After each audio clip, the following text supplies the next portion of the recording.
Morning, everyone. Sorry for the delay. We had a little bit of technical problem. And I just would like you to know that Councillor Mike Phillip won't be in attendance today. So we'll start the meeting. I've just got some things to read. As you know, you will be placed on mute until roll call is initiated. And once the roll call is complete, callers will be placed on mute. During the public meeting portion of the proceedings, the following procedure will be taken for each application being considered. I will announce the application in order as listed on the agenda. Jennifer Current, Senior Planner, will summarize her findings and give recommendations. The applicants will be asked if they wish to add any further information or comments. All participants will be unmuted for this portion of the proceedings. The public will be asked if they wish to make any comments on the applications. In order to be recognized by the chair, please approach by stating through you, Madam Chair, then state your name and that you would like to make a comment regarding this application. Once I've recognized you, you'll be able to speak. So I'm going to call the meeting to order at 9:27. And the first item is the territorial land acknowledgement. Before our meeting gets underway, I would like to formally recognize the traditional keepers of this land and specifically our neighbors of the Alderville First Nation with a formal territorial acknowledgement. We respectfully acknowledge that the Township of Alnwick-Haldeman is located on the Mississauga Anishinaabe territory and is the traditional territory of the Mississauga Anishinaabe. The Township of Alnwick-Haldeman respectfully acknowledges that the Mississauga Nation are the collective stewards and caretakers of these lands and waters in perpetuity, and that they continue to maintain this responsibility to ensure their health and integrity for generations to come. Thank you. Are there any disclosures of pecuniary interests or general nature thereof, Council? None? None? None? Approval of the agenda as circulated for March 24th. Be it resolved that the municipal planning meeting agenda of Thursday, March 24th, 2022 be approved as circulated. Could I have a mover, please? Councillor Hogg, second. Councillor Booth, all in favor? Carried. Item 5 is approval of the minutes February 24th. Be it resolved that the municipal planning meeting minutes of Thursday, February 24th, 2022 be approved unless council has any concerns. Could I have a mover, please? Jim, second by Deputy Mayor Gibson. I guess I don't have to look up there. All in favor? Carried.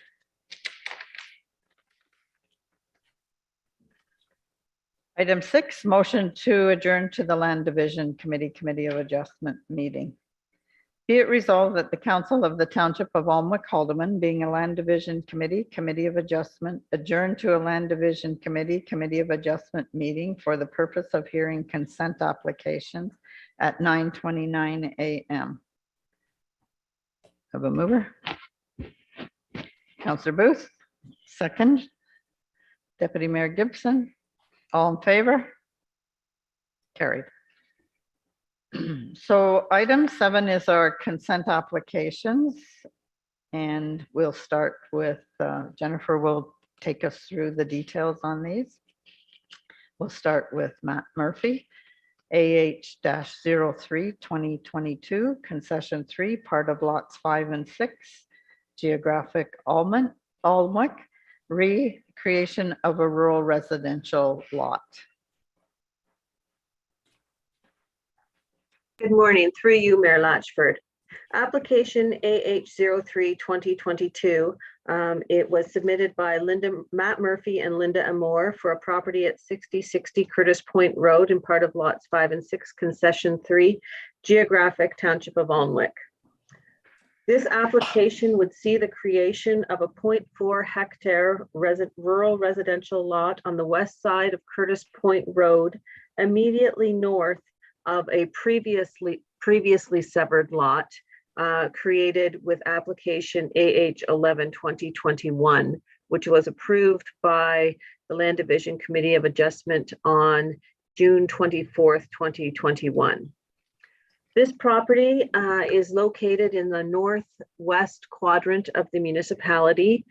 There's extensive shoreline development along the Rice Lake, the south shore of Rice Lake, adjacent to 6060 Curtis Point Road. There are large agricultural lands to the east of the property, which includes a cultivated field and associated farm buildings, including a vacant livestock barn. There's a provincially significant wetland located south of the subject property, which just extends onto the subject property. This is a large property, approximately 29 hectares. So it's quite a large property, and most of it is vacant. There is a single detached dwelling on the property, but it is located close to the Rice Lake shoreline, where the proposed lot is being created on Curtis Point Road. The subject property is designated rural and environmental protection and provincially significant wetlands on Schedule A to the Township of Alnwick official plan. And lot creation is permitted in the rural designation, and the provincial policy statement allows for locally appropriate residential development in rural areas. The provincial policy statement also requires the completion of minimum distance separation calculations for all development that is located in close proximity to agricultural livestock barns. An MDS calculation was prepared for the barn located on the east side of Curtis Point Road, resulting in a 166 meter setback from that livestock barn. And the proposed lot is located over 790 meters away from the livestock barn, so well outside of the required MDS setback. There is a provincially significant wetland on the property, which is considered a key hydrologic feature. However, the proposed severed lot is located outside of the 120 meter setback from that hydrologic feature.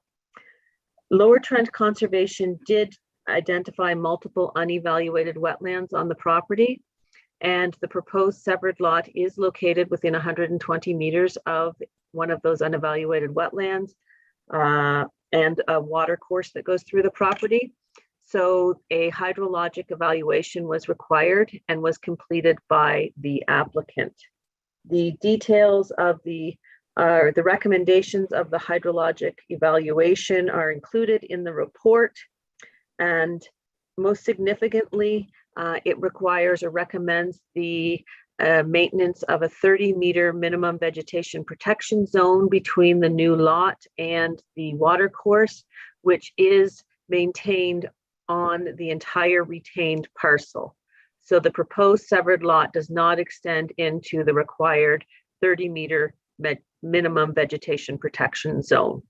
There are a number of other recommendations which pertain largely to wildlife and the protection of wildlife, and the requirement for exclusionary fencing, which would mean that wildlife could not get into the site during construction time. So the application is consistent with the provincial policy statement and the growth plan for the Greater Golden Horseshoe. The hydrologic evaluation determined that the on-site water course is located approximately 80 meters west of the proposed severed lot, and that the required 30-meter minimum vegetation protection zone is located entirely within the retained parcel. The property is not located on the Oak Ridges Moraine, so the Oak Ridges Moraine Conservation Plan does not come into effect. The lands are designated rural area in the township, in Northumberland County official plan, and the county official plan permits lot creation in accordance with the the policies of the local official plan. As I mentioned earlier, the property is designated rural environmental protection and provincially significant wetland on Schedule A of the official plan. And the rural designation applies to lands that are of marginal value for agriculture and have potential for non-agricultural development. The locally appropriate residential development or limited residential development is permitted by the policies in the official plan. And those policies were reviewed and they do require the completion of a MDS, as was discussed earlier. The proposed lot is located outside of the required minimum distance separation calculation for the off-site livestock barn.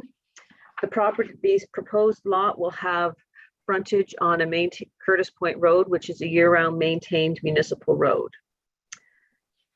So the application maintains the intent of, or complies with the policy set forth in the Alma-Calderman official plan.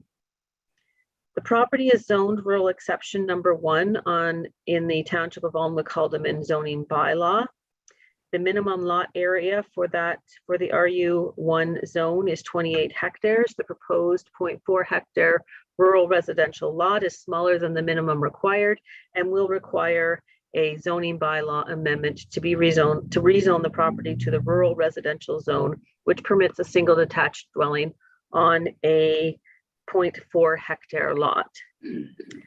The application was circulated to a number of agencies. Comments were received back. The manager of public works indicated that an entrance would be permitted at a location to be determined by the township. Northumberland County had no concerns with the application. Lower Trent initially recommended that the application be deferred pending completion of a hydrologic evaluation, which was then completed. And they have since commented that they are satisfied with the recommendations of the hydrologic evaluation. Bell Canada commented that an easement over an existing in-ground buried plant is required, and that the following recommendation has been included as a condition of consent: that a blanket easement in favor of Bell Canada over the lands or a specific easement measured 3.0 meters wide, 1.5 meters on either side of the buried plant, and to a minimum of 1 meter past any pedestal installation as can be accommodated to the satisfaction of Bell Canada. The cost of the preparation and registration of the easement shall be at the expense of the applicant. Alderville First Nation commented that they had no issues or concerns with the consent. Notice of the application was circulated to all landowners within 60 meters of the subject property on March 4th, and a sign was posted on the property, and no public comments have been received. So the recommendation is that the application be approved, subject to the conditions contained in the report. The application is consistent with the provincial policy statement, the growth plan for the Greater Golden Horseshoe, maintains the intent of the county and township official plan, and subject to it the proposed severed lot being rezoned, it will comply with the township zoning bylaw.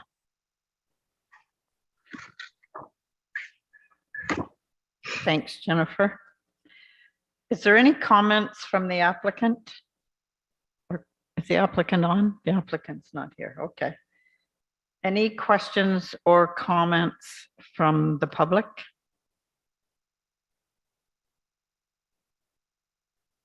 Seeing none. Any questions or comments from council?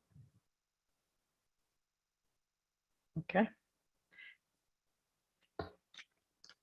I'll read the motion. That applicant AH-03-2022 by Matt Murphy and Linda Moore to sever a parcel of land for rural residential purposes, part of lots 5 and 6, concession 3, geographic township of Alma-Calderman is hereby approved, subject to the following conditions: that a registered survey for the severed parcel be submitted to the township. 2, further to the printed plan of survey, a closed polygon vector file of the park boundaries shown on the reference plan is to be provided in spatially referenced Autodesk DWG Windows readable format to the satisfaction of the township. It is recommended that the applicant's Ontario Land Surveyor consult with the County of Northumberland GIS section to confirm acceptable standards and formatting. 3, that a draft transfer for the severed parcel be submitted to the township. 4, that the tax account for the subject property be paid up to date. 5, that a zoning bylaw amendment be in effect for the severed parcel pursuant to the Planning Act. 6, that the $10,491.46 development charge for the severed lot be paid to the Township of Alnwick-Haldeman. 7, that the $1,500 cash in lieu of parkland fee be paid to the Township of Alnwick-Haldeman. 8, that a blanket easement in the favor of Bell Canada over the lands or a specific easement measured 3.0 meters wide and in brackets 1.5 meters on either side of the buried plant bracket and to a minimum of 1 meter past any pedestrian installation as can be accommodated to the satisfaction of Bell Canada. Pedestal, sorry. The cost of the preparation and registration of the easement shall be at the expense of the applicant. Can I have a mover, please? Deputy Mayor Gibson. Second, Councillor Booth. All in favor? Carried. Okay, our next applications, we have 2 for Bernie Reinhardt, side by side. So I imagine, Jennifer, you're going to refer to both of them as we go. All right. That's correct. Through you, Mayor Latchford. We'll discuss both of the applications at once because they're virtually identical. Just one is north of the other. But when it comes time for a decision, we'll need a separate decision on each application. That's right. Yeah. Okay, application AH04 2022 and application 05 2022 apply to parcel of land located in part of lot 26, concession 9, geographic township of Alnwick in the northwest quadrant of the municipality. These applications would see the creation of 2 rural residential lots with an area each of approximately 0.83 hectares and with 65 meters of frontage. The severed parcels would be located on the east side of Packer Road. And the property has largely been cleared and is under active agricultural cultivation. The existing parcel is approximately 26 hectares and the retained parcel will be about 24.77 hectares. There's a small portion of the property in the southeast corner that has not been cleared. It is forested, and it's my understanding that there is a steep slope there that can't be cultivated, and that's why that portion of the property has remained forested. One unoccupied livestock barn has been identified on an adjacent property at 526 Packer Road.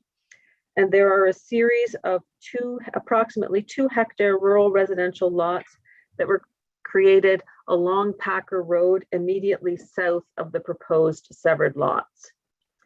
The subject property has been designated rural and environmental protection in the Township of Alnwick official plan, and the rural policies of the PPS apply as the proposed severed lots are located within the rural area of the property.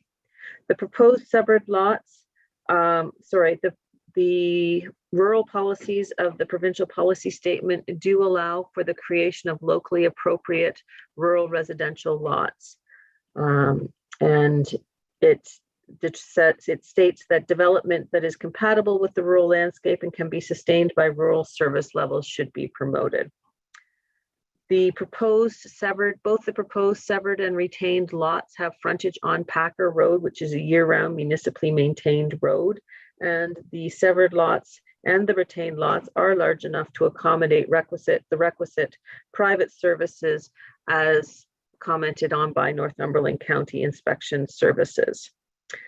And because there is an off-site livestock barn, an MDS calculation was prepared, and the resulting MDS setback is a 239-meter setback requirement, and the proposed severed lots are located approximately almost between 500 and 600 meters away from the livestock barn, which is well outside of the required MDS setback.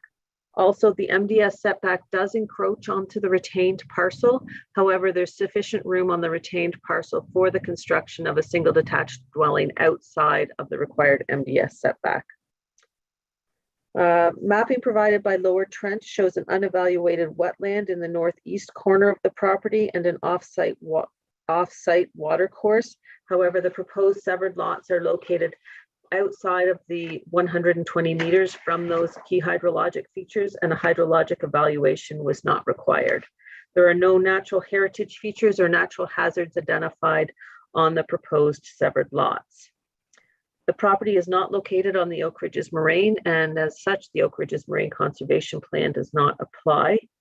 The lands are designated rural area in the Northumberland County Official Plan, and Northumberland County Official Plan permits lot creation in the rural area subject to the local official plan policies. The property is largely designated environmental with a very small environmental protection area. The severed lots are in the area that is designated rural, and the township official plan does permit lot creation. As I discussed earlier, our official plan requires MDS setbacks also, and the lots are created outside the required MDS setback. A plan of subdivision is not required, as only 2 new rural residential lots will be created with this application. But all the lots, both lots and the retained lots, have frontage on Packer Road, a year-round municipally maintained road, and the proposed severed lots are appropriately sized to accommodate the required private services. So the proposed severances comply with the policies set forth in the Township of Alderman official plan and maintain the general intent of the official plan policies. The property is zoned rural on Schedule A of the Township of Alderman zoning bylaw, and the rural zone permits a wide range of uses.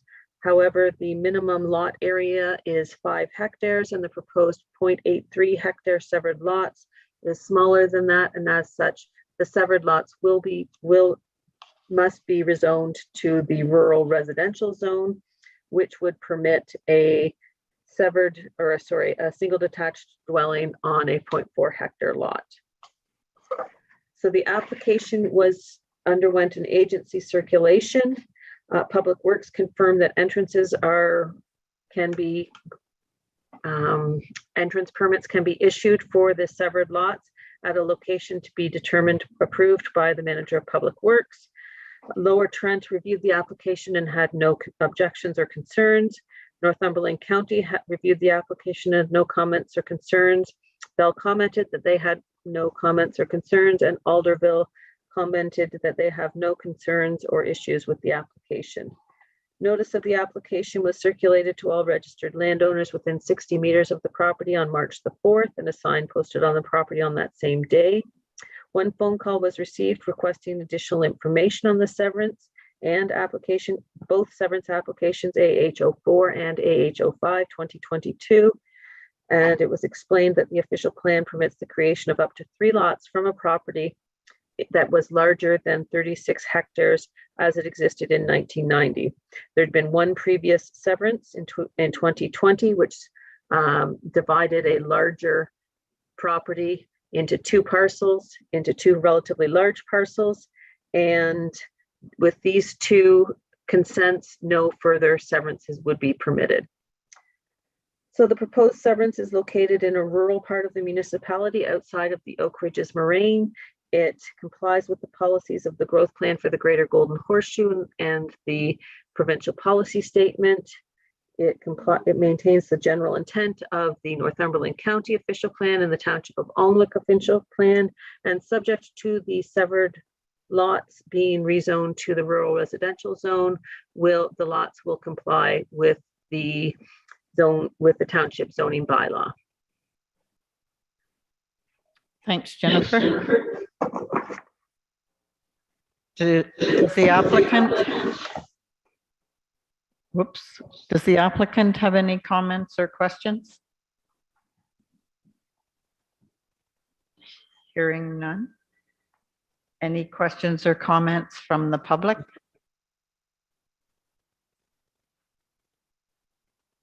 None. Council, do you have any questions or comments? Okay.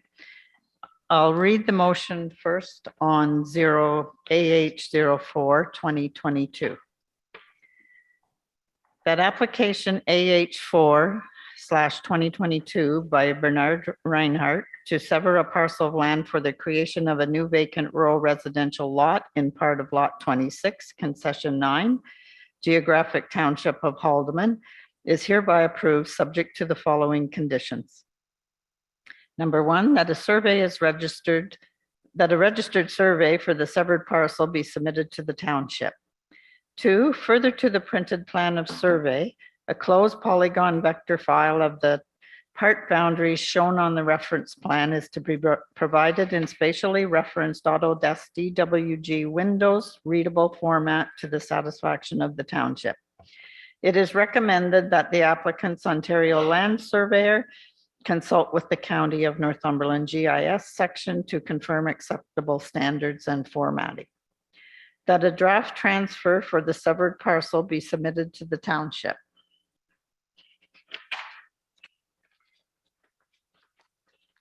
Number four, that the tax account for the subject property be paid up to date. Five, that the $10,491.46 development charge for the severed lot be paid to the Township of Alnwick Haldeman. Six, that the $1,500 cash in lieu of parkland fee be paid to the Township of Alnwick Haldeman. Can I have a mover, please? Councillor Hogg, and a second. Deputy Mayor Gibson, all in favor? Carried.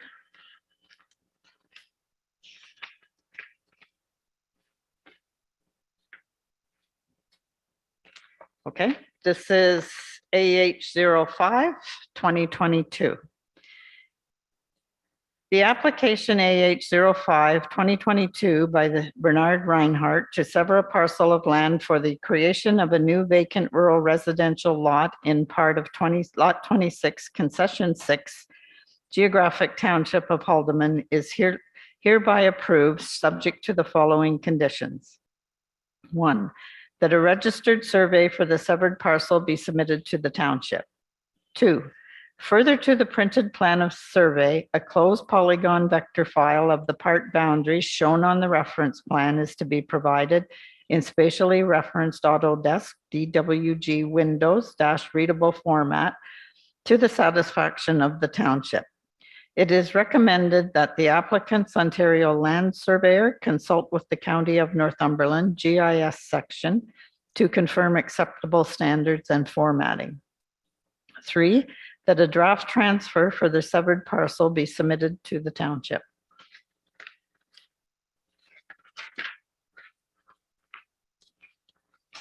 Four, that the tax account for the subject property be paid up to date. Five, that the $10,491.46 development charge for the severed lot be paid to the Township of Alnwick Haldeman. Six, that the $1,500 cash in lieu of parkland fee be paid to the Township of Alnwick Haldeman. Can I have a mover, please? Councillor Hogg, and I got Councillor Booth. Pretty well all at the same time. All in favor? Carried. So we're finished with our consent applications for today, and item 8 is delegations. We have a delegation today. It's Liam Craig, who's here to discuss a request for consideration to expand the hamlet boundary to include the west side of Brimley Road South in Grafton. Oh. Did you hear anything from him, Jennifer? No, I haven't heard anything. He submitted his request, his delegation request, and I haven't heard anything further from him. Do we delay this, or do you do it briefly? If council would like, I can go over this report briefly, or I can summarize what I understand Mr. Craig's request to be, if you would like. If I could just interject, Did he ask you to? On the delegation form, he did have an alternate date for April 21st as well. So Okay, I'm not sure what that was all about. And April 21st is a regular council meeting. So I'm not sure if he's planning on going to a regular council meeting to present this. I'm not sure. perhaps we should defer it then. Certainly, I can let him know that it's been deferred. Through you, Mayor Latchford, would you like this to go to the April 21st regular council meeting, or should we advise Mr. Craig that it should go to the April 28th municipal planning meeting? Perhaps he's had a reason for April 21st, whether or not he's going to be here in the area or absent. So obviously he couldn't get here today or chose not to, but it's a planning item if he would change to the 28th, but if there's a reason that he wants to do it on the 21st, I think we're fine with that. Is council fine with that? Yeah, we're fine with that. I will contact Mr. Craig and let him know. Okay, thanks. I think if he's coming within the month, then instead of briefing it today, we'll just wait for him. Okay, so I'll entertain a motion then that we defer the delegation until April 21st or April 28th as per the applicant. So moved. Moved by Deputy Mayor Gibson, second. Councillor Booth, all in favor? Carried.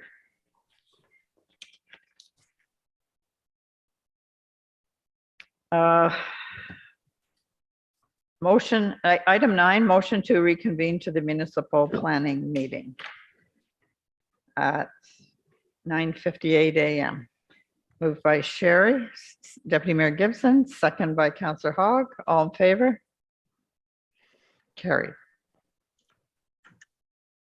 Item 10, is there any business rising from the previous minutes, council, that you wish to address? There is item 10. There is the item of the short-term rentals. Is there anything else? Seeing none. Okay, Jennifer, we have another report on short-term rentals. Yes, through you, Mayor Latchford. This is just a short report on short-term rentals.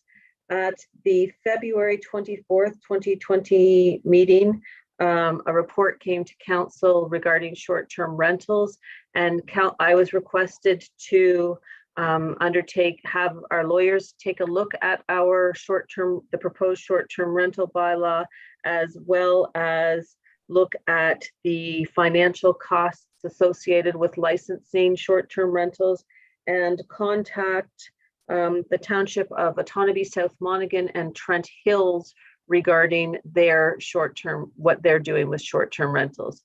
I contacted Alnwick, Otonabee, South Monaghan.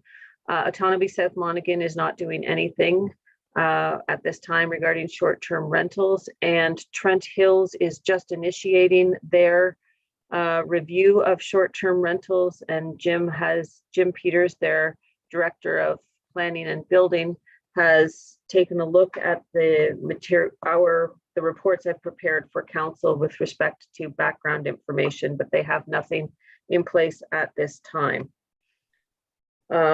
Based on a review of the short-term rental platforms Airbnb and VRBO, which is vacation rentals by owner, we identified approximately 42 short-term rentals. Since that time, I think we found another 2 or 3.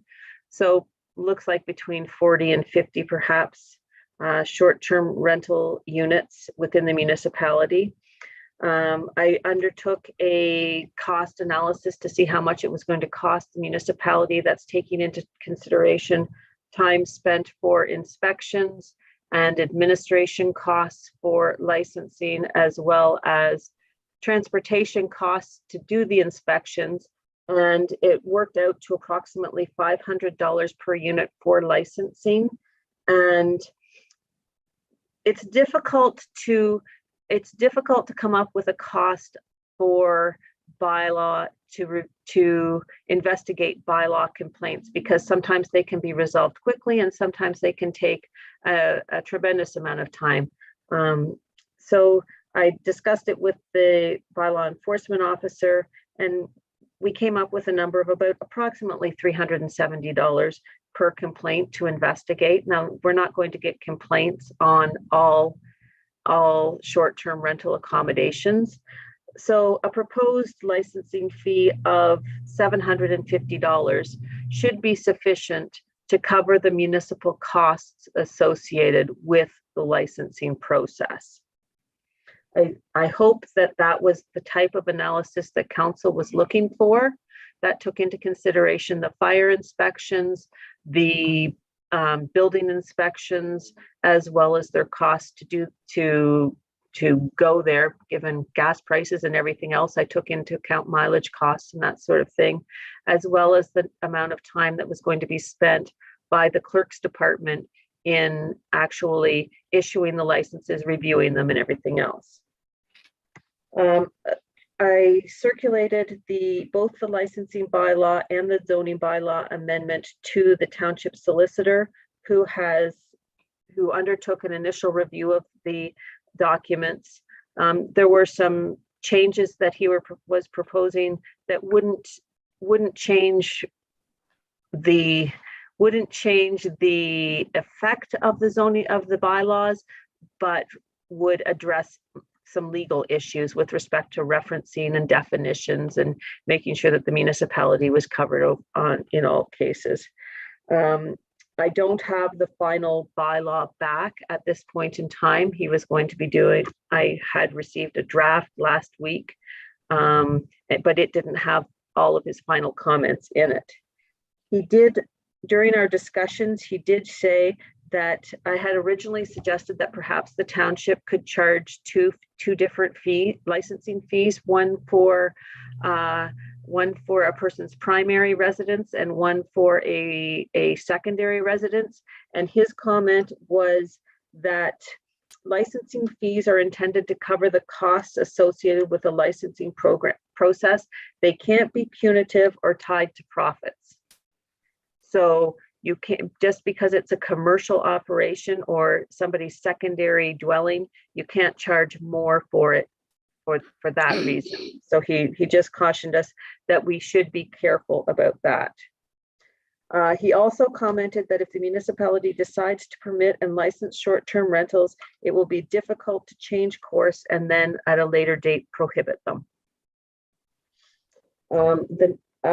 We have started some consultation on the Bang the Table, our municipal community engagement platform. I've received a couple of comments from that with respect to short-term rentals. And upon council, if council decides to proceed, we will issue a notice for a public meeting, which would hopefully take place in the April municipal planning meeting. And notice will need to be given 20 days prior to that public meeting. And since the short-term rental accommodation is a general amendment to the township official plan, meaning that it could impact any property within the municipality. It will require newspaper publication notification. You'll see that I have tacked something onto this report because this is going to be a general amendment to the township zoning bylaw amendment. There's one issue that has come before council, I think once previously, perhaps twice, and that's the issue of accessory buildings on waterfront lots that are located between a road or private road and the main permitted use, which is usually a cottage or a house. Right now, our zoning bylaw prohibits an accessory structure to be located closer to the road than the main permitted use in most residential zones.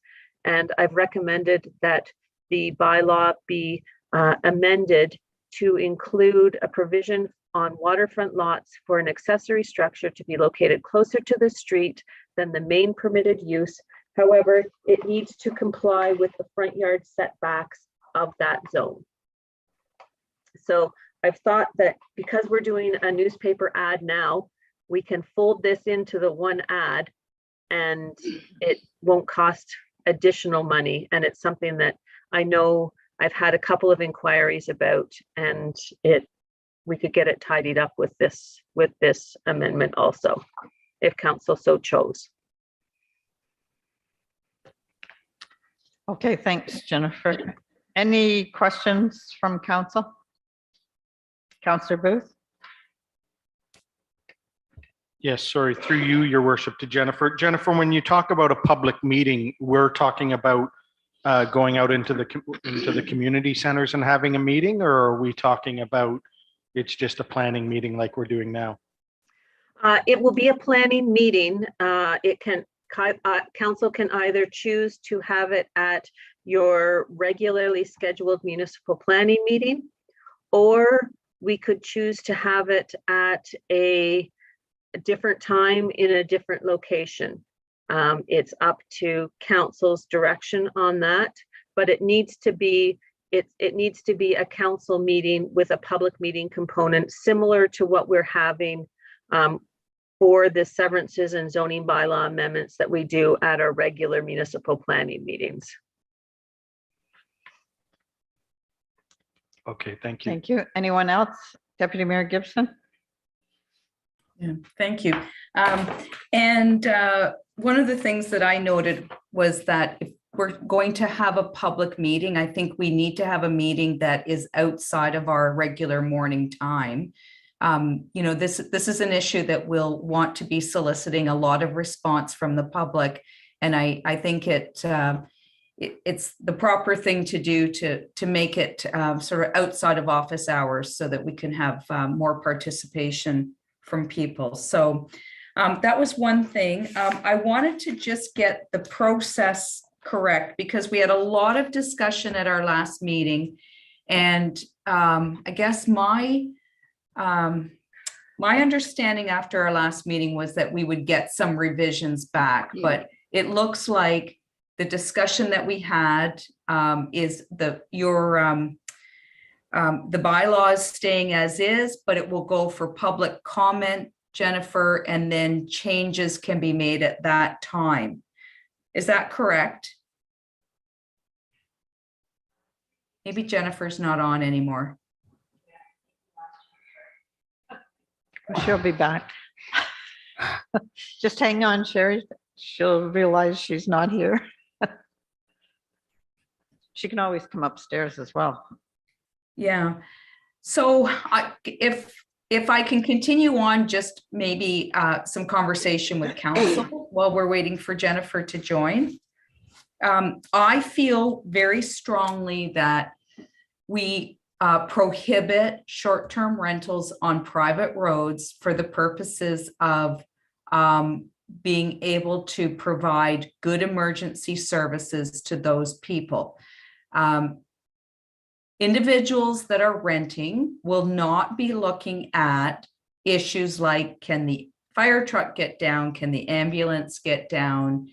And I think it behooves us that we take that responsibility on And especially so, given the comment that we received back from the solicitor, saying, once we decide to permit and license, it will be very difficult to change course and then prohibit them, as existing units will have legal non-conforming status. So Jennifer, just the conversation I was having is that the bylaws didn't change from our last conversation, but I still feel very strongly about prohibiting short-term rentals on private roads, just for risk management, for those individuals renting. So I don't know if that can be something that's changed moving forward, or we bring that to the public meeting as a change. Through you, Mayor Latchford, sorry about that. That's okay. Yes, we can change, all it would involve is in the proposed zoning bylaw amendment, it identifies which zones short-term rental accommodations would be permitted in. And we can exclude, we can not permit them on limited service residential, in limited service residential zones. And if that's what council decides, that's the change, that change can be made in the document that's brought forward to the public meeting. Yeah, because I understood from your report that we need to go in as restrictive as possible initially. And then once we get a handle on it, or we see things are going well, or, a couple of years, council can change that bylaw to, if they so desire at that time. But if we allow it now, we can't back it out.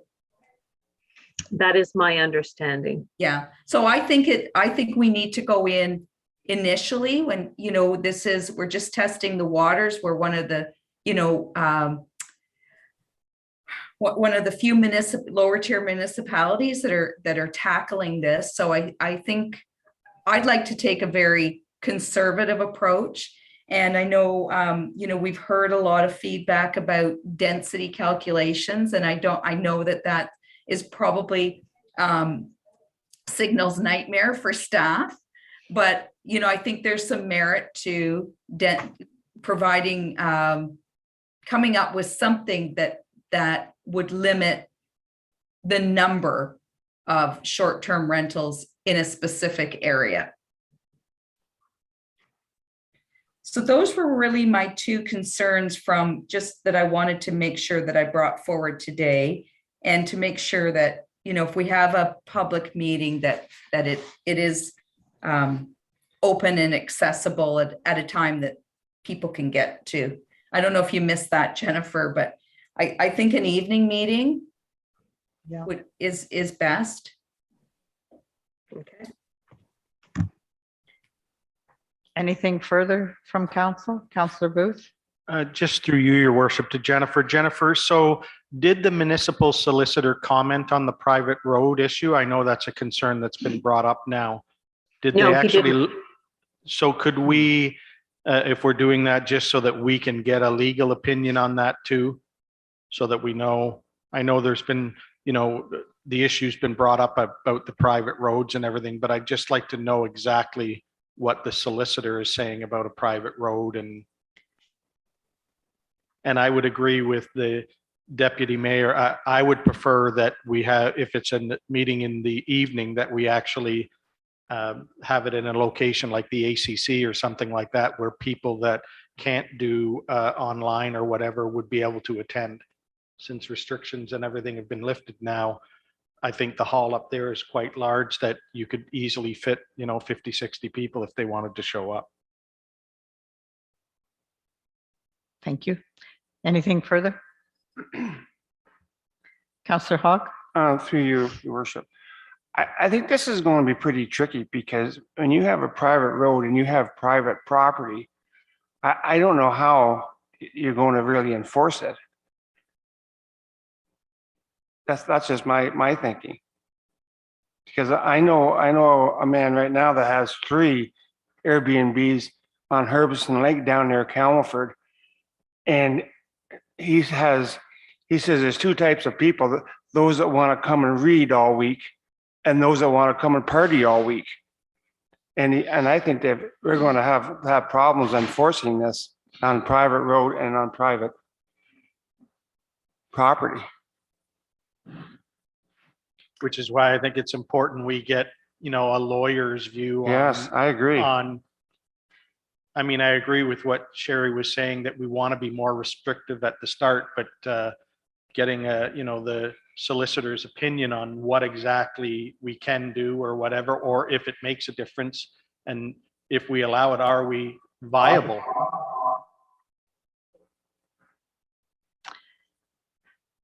Okay. Jennifer's given up on her system downstairs and has now joined us in the chamber. So we just need to wait till, are you on now? I believe I'm on, am I? No, we can Yeah. hear you. It's on. I can hear Jennifer. Okay. I have some of the same issues and I had them on my list as well. I on the Economic Development and Tourism and Planning Committee, and Brighton brought forward their official plan amendment for short-term rentals. And I think they passed their bylaw at their council meeting. Their licensing fees are $2,400. I think our licensing fees are a bit low. And if council wants to see those documents, I think they should, because I think right now, if we can do as much comparison as we can, especially when we're starting it out. And I know that Trent Hills is very happy to have had Jennifer's assistance. So my concern still at this time is what our fees are, and I think they're low. I could be proved wrong. And referring to, I won't address the others that have already addressed because I agree. The waterfront access at the front is a little concerning because a lot of the lots along the lakes are very small. I'm wondering, are you going to refer, Jennifer, in the future at maybe a minimum size the lot has to be in order to be able to put another dwelling on? And I don't, if they're already small, there's always well, maybe I can get a minor variance and put my building closer to the road or whatever. And I'll just add something else before you answer that. I'm concerned about the liability on private roads. But that would be for the township, and how much insurance we're expecting or can ask for these businesses. So it's not the township insurance that's going to get charged and go up. We already have enough of that risk, but if you can answer any of that today or bring it back. Okay, Whatever. I'm just wanting to get a handle on or clarification on a couple of your items.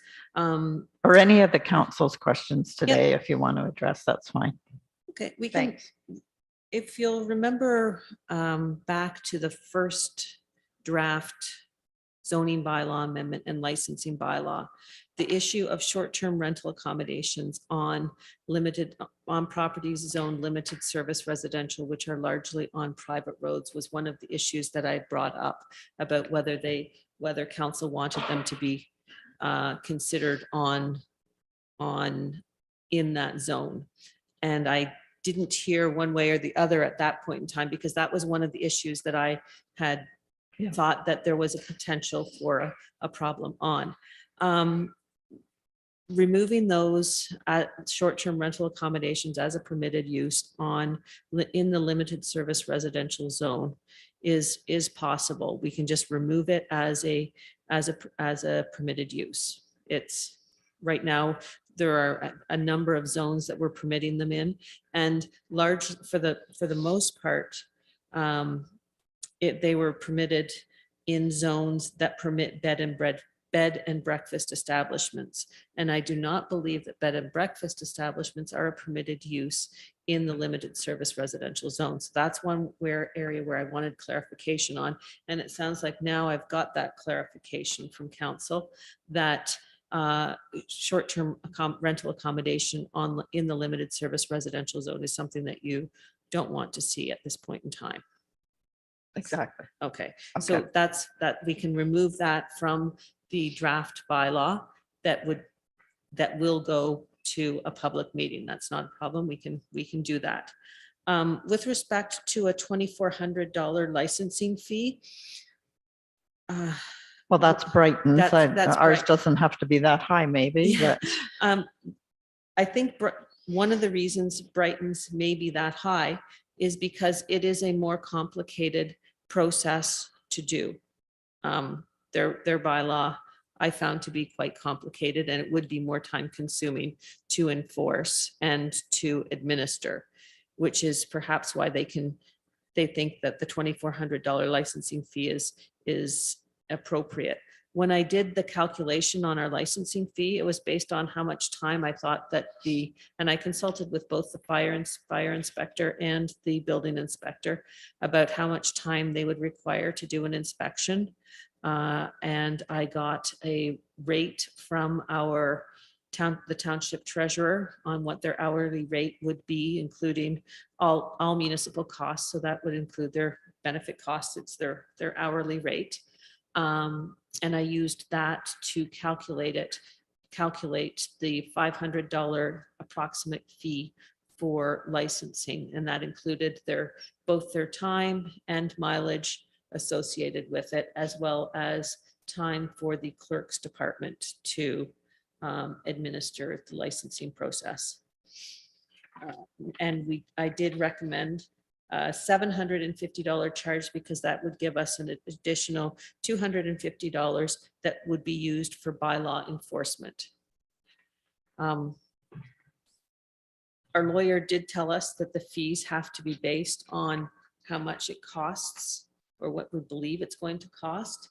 So if we started with a licensing fee of $750, if we tracked the fees for the year to see how much it actually costs, how much time was actually incurred, we could then do a reevaluation at the end of the period to see whether or not municipal costs were covered.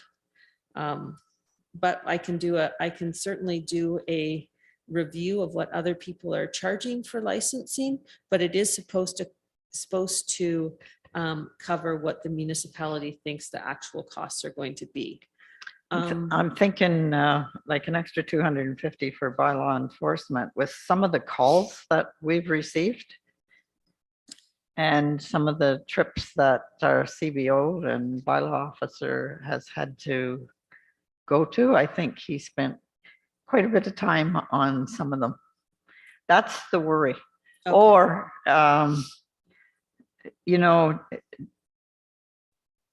do we add it each time?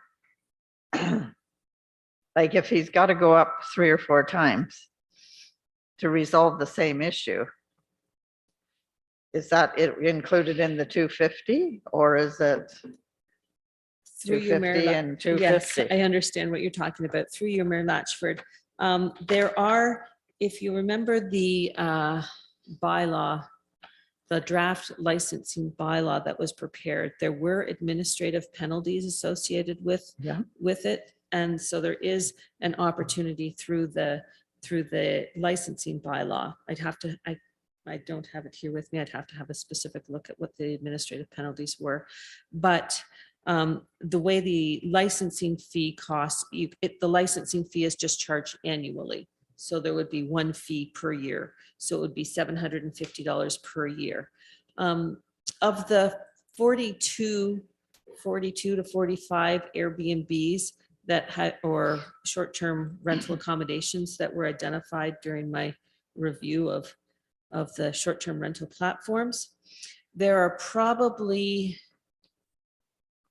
5 or 6 that we have received complaints about. Yep. There are probably I got the calls. 35. I got the calls. Yeah, there are probably 35 or more that are operating in the municipality that we didn't even know were here and that we haven't received complaints about. So the licensing fees that are collected for all of them, the component that the 250 bylaw enforcement, if we're going to call it a bylaw enforcement component, is pooled from all of those applications, and those funds would be used to investigate the complaints that were received. So it's not necessarily the $250 received from one application that's used to review a bylaw complaint on that specific.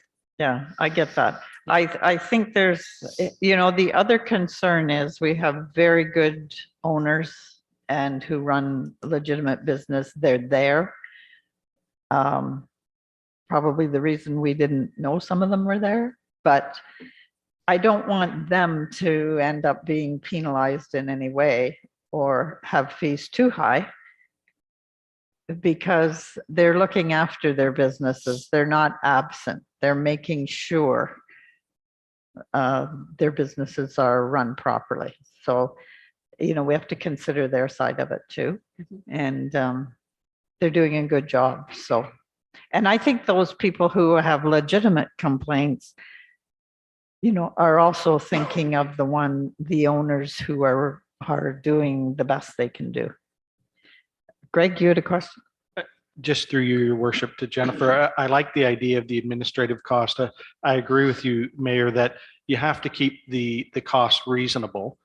And most of them, like Jennifer is saying, there's no issues at all. I think we should be focusing more in on the 5 or 6 that we get multiple complaints on, that if Daryl has to go out there all the time, they should be paying for that.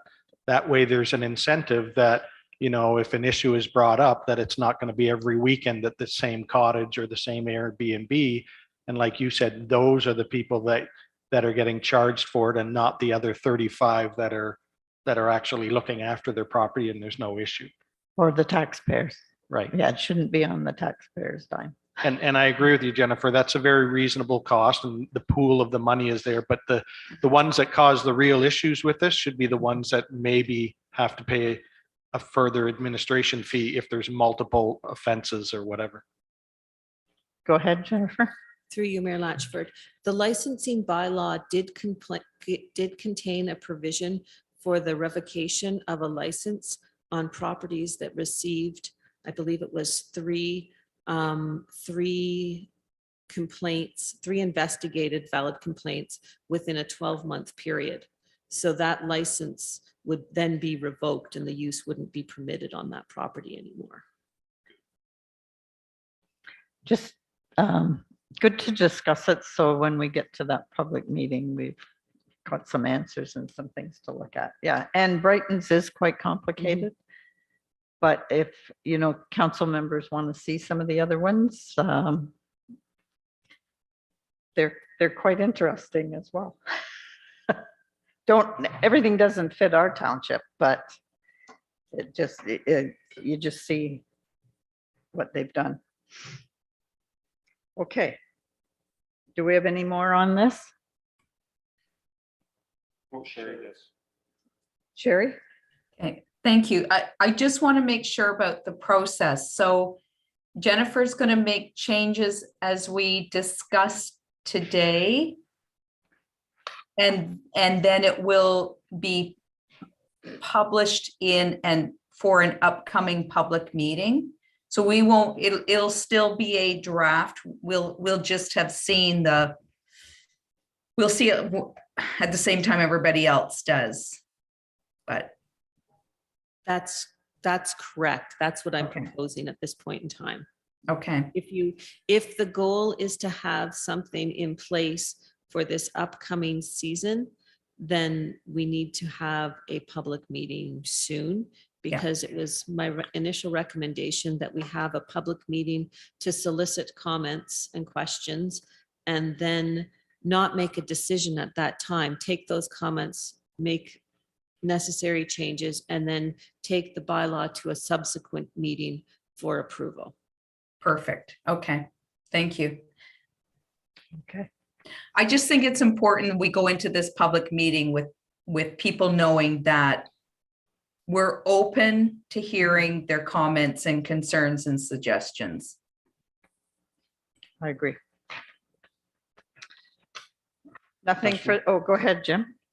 Do we, through your worship, do we already have an application form?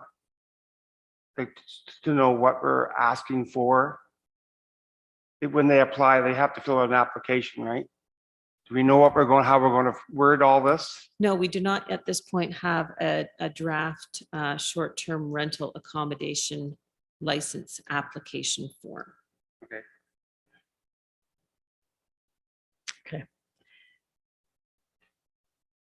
So I'll read the motion here. That council authorize staff to proceed with notification and circulation of the proposed draft short-term rental accommodations licensing bylaw and bylaw zoning amendment. This is the recommendation. And further, that comprehensive zoning bylaw number 19, 2019 be amended such that on waterfront lot permit accessory structures would be permitted closer to the road than the main permitted use. We don't want that yet today, right? We're just looking to proceed, receive your report and proceed, but that's the recommendation of the short-term rentals and accessory structures on waterfront lots. So I guess the actual motion should be that we receive the report and then the process, go into that. You want it written in there, all the process that you just mentioned, I think public Through- meeting. through you, Mayor Latchford, I think the recommendation was that you authorize staff to advertise for a public meeting. Yes. That's it. You don't want anything else in there. I don't believe. As per the discussion, I'm Sure. thinking. Okay, Sure. okay. So the recommendation is that we give staff the authority to circulate and schedule a public meeting. You happy with that? Okay. Moved by Sherry, or you've got a question? No, I'm going to move that. Okay. Second? Counselor Booth. All in favor? Carried. Could I, through you, Mayor Latchford, could I just ask for, since this will be an evening public meeting, as I understand it, is there specific nights that council are better for council? I'm pretty good most nights. I could work around it anyways. Okay, thank you. Now, Stay away from Friday. yeah, Counselor Philip and Deputy Mayor Gibson have a couple of committees that meet at night, but they're monthly, so. You know what, Jennifer, I think you book it and we'll work around it. Then we'll change it. Okay, Priorities. Okay. Thanks for that, Jennifer, and all that work. So item 11, communications, Lower Trent Conservation Authority Annual Report 2021. Be it resolved that the annual report 2021 received from Lower Trent Conservation Authority be received and filed. Have a mover? Councillor Booth, second by Deputy Mayor Gibson, all in favor? Carried. Mike's not here for this, so is there any comments or questions we can keep for him? Sure, he'd appreciate it. Okay, Lower Trent's Conservation Authority Program and Service Delivery or Service Inventory. Be it resolved that the program and service inventory received from Lower Trent Conservation Authority be received and filed. Can I have a mover, please? Councillor Hogg, second. Councillor Booth, any questions or comments? All in favor? Carried. Email correspondence received from Ministry of Northern Development, Mines and Natural Resources and Forestry dated March 3rd. And they're seeking input about the use of floating accommodations on waterways over Ontario's public lands. Be it resolved that the correspondence received from the Ministry of Northern Development, Mines, Natural Resources and Forestry dated March 3rd, 2022 be received and filed. Could I have a mover, please? Deputy Mayor Gibson, second. Councillor Hogg. Any questions or comments on this?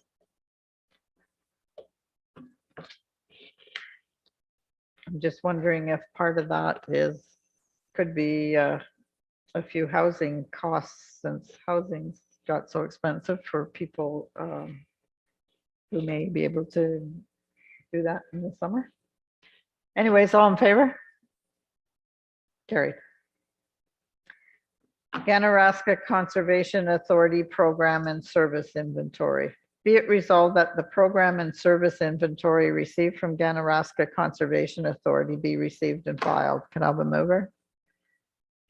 Councillor Booth, second. Councillor Hogg. Any comments, Greg? No, it was discussed at the Ganaraska meeting. Basically, what the conservation authorities are doing is figuring out what services they're going to offer and whether municipalities and townships want to pay extra for some certain things, and they're just getting their ducks in order. That's all. Okay. All in favor? Carried. Email received from the town of Aurora dated February 22nd, 2022. Mayor Maracas request to dissolve the Ontario Land Tribunal. Be it resolved that the email correspondence received from the town of Aurora dated February 22nd, 2022 be received and filed. Could I have a motion, please? Mover. Councillor Hogg, second by Deputy Mayor Gibson. Did you have your hand up, Jennifer? No? Okay. Any questions or comments? We have two the same here, so all in favor? Carried. Email from West Lincoln dated March 1st, 2022. Read again the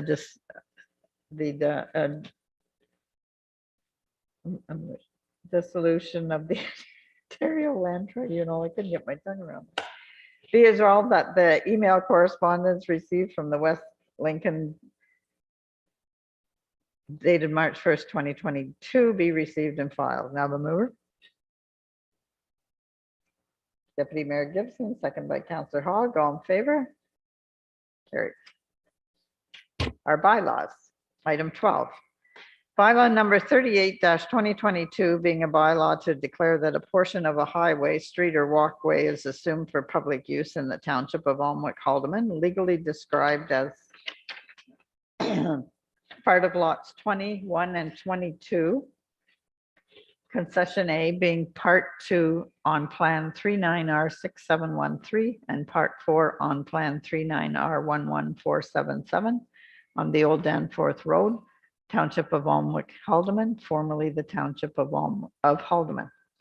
Be it resolved that bylaw number 38, 2022, being a bylaw to declare that a portion of a highway, street, or walkway is assumed for public use in the Township of Alnwick-Haldeman, legally described as part of lots 21 and 22, Concession A being part 2 on Plan 39R6713 and part 4 on Plan 39R11477, Old Danforth Road, Township of Alnwick-Haldeman, formerly the Township of Haldeman, be read and deemed to be passed this 24th day of March, 2022.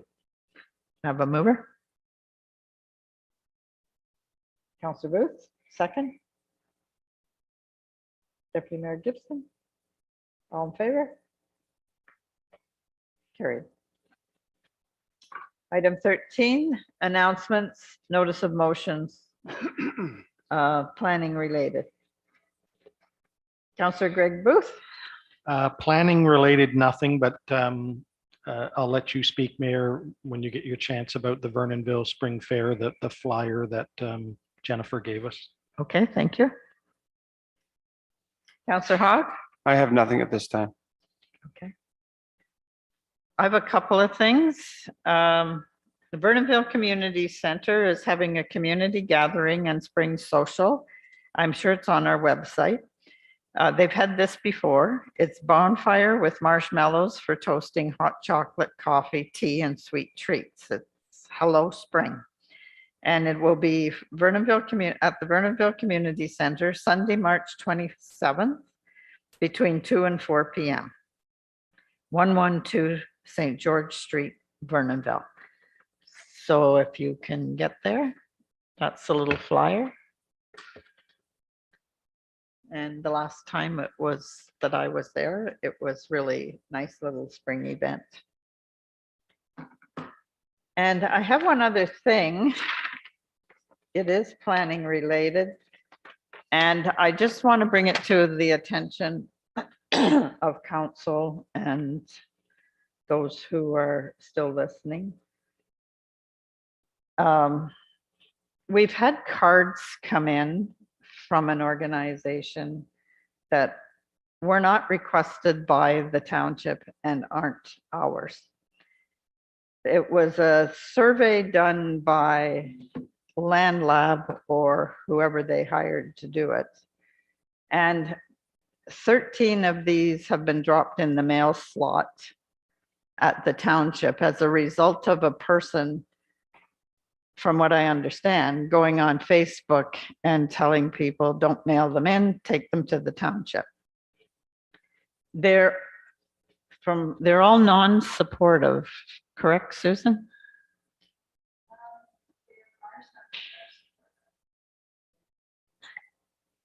Okay. I'm just wondering, council, since they don't belong to us, we didn't ask for them, if they can be recorded here. And then my opinion, they need to go on to wherever they were supposed to go because of what the counts that company is doing. If they're not there, then it offsets. If they don't have those, they don't get counted. So if we've got 13 and 11 are non-supporters, then those won't get supported. Some do have a letter with them. Susan showed me this morning, but I didn't see whatever this communication was that went out. So I'm just wondering what your opinion is on it. Sherry? So administratively, when mail comes into the township that it has been addressed improperly, do not do a return to sender or forward it on. Like I'm wondering why is there a reason why council would be directing what's done with those more so than any other mail that comes into the building? Well, exactly, but I just want to make sure council's aware that these are coming. I don't know how long they're coming. And Jennifer, you're going to speak there. Would you like to say, maybe you've already got a plan on what you're doing with them? Or want a little help? Or Through you, Mayor Latchford, we're just receiving any correspondence that comes in with respect to a particular development and putting it in the file. I know, I get that, but it's been questioned. A person questioned numbers publicly, and I don't want council or staff to be accused down the road that, and it's the Lakeport Beach development. If people are not supporting it, that there's a lack of those responses because somebody thought they should be sent here. I think they should be recorded, in my opinion, and sent on. Sherry? Well, I'm going to probably segue into, if you don't mind, what I was going to bring up, and that is I have had numerous emails from people in support of Lakefront Beach. And they vary from just very, I support Lakefront Beach to much longer communication. I have not responded yet to those people. And I wonder if there's an opportunity for us to get something onto our website to let people know where we stand in regard to that proposal. I think there needs to be some education about, where that landed with the municipality and what next steps might be. Because to me, we're leading people down a false path if we're receiving mail and emails that they're in support or they're not in support, when in fact, we are not discussing this at this particular time. It's really, I don't want to waste people's time, because right now it's really just a receive and file. There's nothing more to be done with it. Well, you're correct at this time. And the municipality has received 23 to date of those letters as well. But my concern is that we're receiving mail we shouldn't have been receiving. And is it going to throw off the numbers of non-supporters? They won't be registered if, some of them probably already have, but maybe others who don't support that development, their cards will sit here. Well, and so I think that that's a good opportunity for us to educate people either through social media, bang the table, the website, however we want to do it, but to let people know that you're not making an impact at this time by sending communication into the municipality. And I would say Jennifer's probably doing the right thing by just receiving and filing. When, Jennifer, this can come up for discussion again, it can be brought back forward to the municipality in September 2022, if I recall correctly. So really until that time, that's a ways away. I'm not going to keep emails from April of 2022 to September of 2022 and, refer back to them about who supports and who doesn't support. So, again, it goes back to, I don't know who's doing it, but somebody's providing people with maybe some false hope about they can alter the course at this particular point in time. You're kind of missing my point, I think, Sherry. What I'm saying is, and I don't know what it was, I didn't see, but we're getting the responses, some signed, some not, and they should not have come here. If people want to object at any time, that's their business, but I don't know. Greg? I guess the concern I have too is Land Labs has actually said in their information that they put out that if you support it, to email your counselor. So I agree with what Sherry's saying is we're getting, from both sides. I'm getting emails from people against it, email for people for it. But I agree with what Sherry is that really, realistically, this council won't be dealing with it.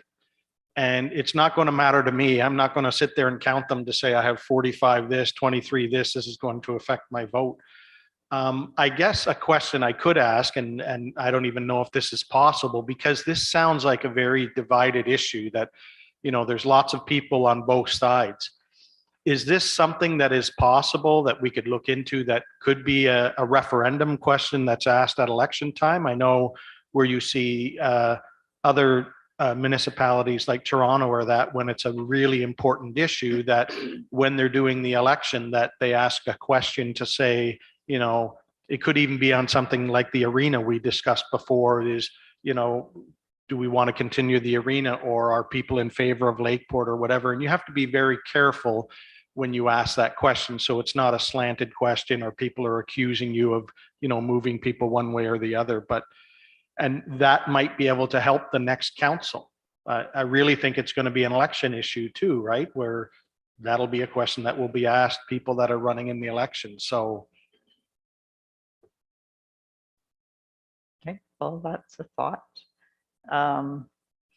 And I don't know if that's possible or if it's ever been done in this township, or. Not that I'm aware of. And it's a difficult thing to do because so many don't understand, and then there's so many that don't really care one way or the other. Which is why what the deputy mayor said was true, right? Is people, I think, are misunderstood to think, oh, send in your support, or send in that you're not, as if it's going to make a difference right now, which it's not going to. No, it can't right now. Sherry? And just in reply to Greg's thought there about the referendum, regardless of what the majority of people think, there's still a planning process to be followed. Yeah. And that has to be taken into consideration. It's not just, well, we want it, so we're going to move ahead. That's not, that's not the way things work. And I think we need to be educating our residents about, why we're doing this in this way and what the process is. Whomever is behind that campaign is soliciting support. And I think the appropriate response is to just get something up on our website to let that people know this is the process, regardless of whether you support it or not. You need to hold your thoughts until, such time as that comes before the next council. And I think it would be very difficult to put any planning issues, regardless of what they were, on as a referendum because of everything else that involves planning, upper tiers, the whole business. To ask about an arena or a facility that the municipality has talked about could be a different ball game. Like that one, yeah, I think something like that you could ask for a referendum. Agreed, and I think it'll probably come down to, people that are running for election for the next council. That's probably a few very good questions to ask the candidates, is where you stand on this. Because as the deputy mayor said, there's a process to be followed, and it won't be us deciding, but people that are smart, the people out there that want to elect somebody that's going to, of course, try and make their change or whatever, right? So my only concern, the bottom line for my concern, is that council or staff do not get accused of holding these, because they're not ours. But they came to us. And so what do we do with any correspondence that gets sent to the wrong sender? I think you do due diligence, you send it back. Yeah. Jennifer. Through you, Mayor Latchford. The correspondence, I believe, has been redirected. It hasn't necessarily come to us in error. It's been readdressed to the CAO, care of the Township of Alnwick-Haldeman. So I don't believe it's being sent here in error. They've just taken a piece of paper and readdressed it to the Township of Alnwick Haldeman. So while it was originally intended to go to somebody, they've decided that they didn't want it to go to that person and they've redirected it to the Okay. township, which is why we've collected them and just put them in the file. That's good fine. clarification. So there's no blame if with what you've just said on this council or staff for No, having them and not forwarding them on. no, staff have done the appropriate thing. I'd say, keep it up, Jennifer. Okay, so So we've can had this I, conversation, that's now a public conversation, so if anybody wants to listen to it, there's no blame on the municipality. so That's- can, That's clear now. okay, I'm okay with that. Sorry, through you, Madam Chair. In the matter, did you want to make a motion to post something on the social media site? well, I was gonna do that in my announcements, Okay. Well, I'm, unless you want to, Gail. no, I'm finished here. So I'll let you go with your announcement. Okay. So I'm not going to say much more than the discussion that we've already had, except that I would like first staff to post a notice on social media and our website outlining the proper process for that land labs in light of the heightened communication that we've been receiving in regard to the project.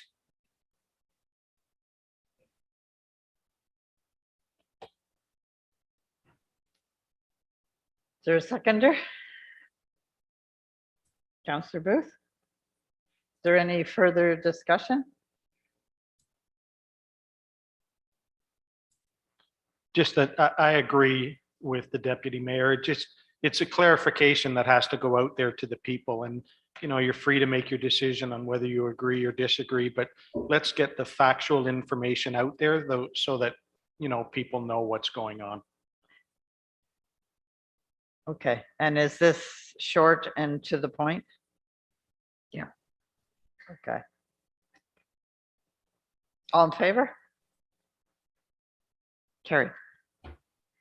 So now I just want council and staff protected, so that's good. And council, do you have anything else, Deputy Mayor That's Gibson? all. That was all. Okay, and nothing from Councillor Philip in his absence.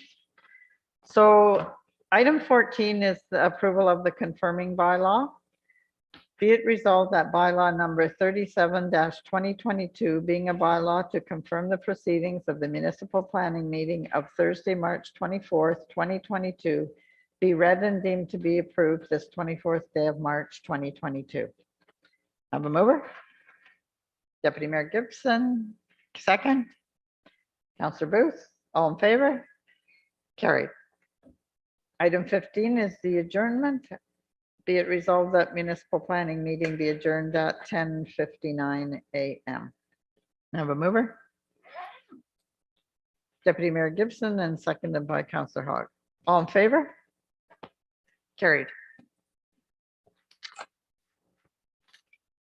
Thanks, everyone. I got a sign for you. Do I have any planning stuff to sign?